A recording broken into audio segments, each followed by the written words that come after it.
நண்பர்கள் அனைவருக்கும் என்னோட உயிர் வணக்கம். তামিলনাড়ুর মাদুরাই জেলায় অনুষ্ঠিত এক বিশাল রাজনৈতিক সমাবেশে জোরালো হুঙ্কার দিয়ে ভারতের প্রধানমন্ত্রী নরেন্দ্র মোদী ও ক্ষমতাসীন বিজেপির বিরুদ্ধে সরাসরি অবস্থান নিয়েছেন দক্ষিণী সিনেমার সুপারস্টার ও রাজনীতিবিদ থালাপতি বিজয়। সম্প্রতি লাখো সমর্থকের উপচে পড়া জনসভায় বিজয় বলেন, আমাদের একমাত্র আদর্শগত শত্রু বিজেপি।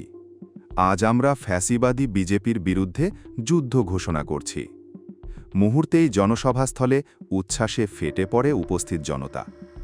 এই মহাসমাবেশের আয়োজন করে বিজয়ের নিজস্ব রাজনৈতিক দল তামিলাগা ভেট্রি কাজাগম টিভিকে।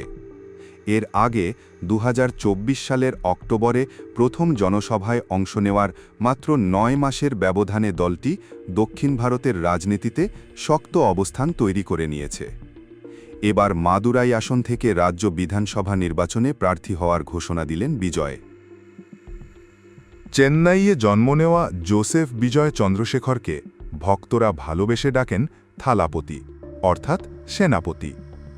একের পর এক সুপারহিট সিনেমার মাধ্যমে তিনি দক্ষিণ ভারতের সবচেয়ে জনপ্রিয় তারকায় পরিণত হন।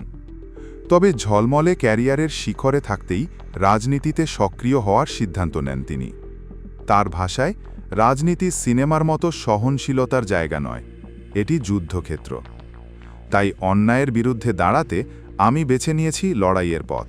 বিজয়ের এমন সাহসী অবস্থানের পরও ভারতের বেশিরভাগ জাতীয় গণমাধ্যম তার বক্তব্য প্রচারে নীরব থাকে। তবে দক্ষিণ ভারতের স্থানীয় সংবাদ মাধ্যম ও সামাজিক যোগাযোগ মাধ্যমে বিজয়ের বক্তব্যের ভিডিও ব্যাপকভাবে ভাইরাল হয়। ভিডিওতে দেখা যায় মাথা ও হাতে কমলা হলুদের ওড়না বাঁধা বিজয় জনতার প্রতি অভিবাদন জানাচ্ছেন।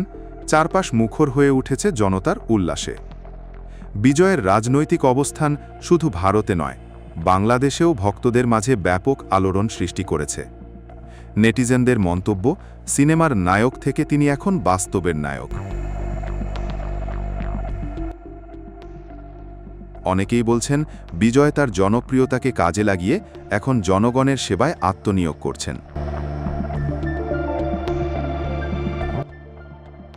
থালাপতি বিজয়ের ঘোষণানুযায়ী তার লক্ষ্য 2026 সালের তামিলনাড়ু বিধানসভা নির্বাচনে জয়ী হয়ে জনসেবায় আত্মনিয়োগ করা।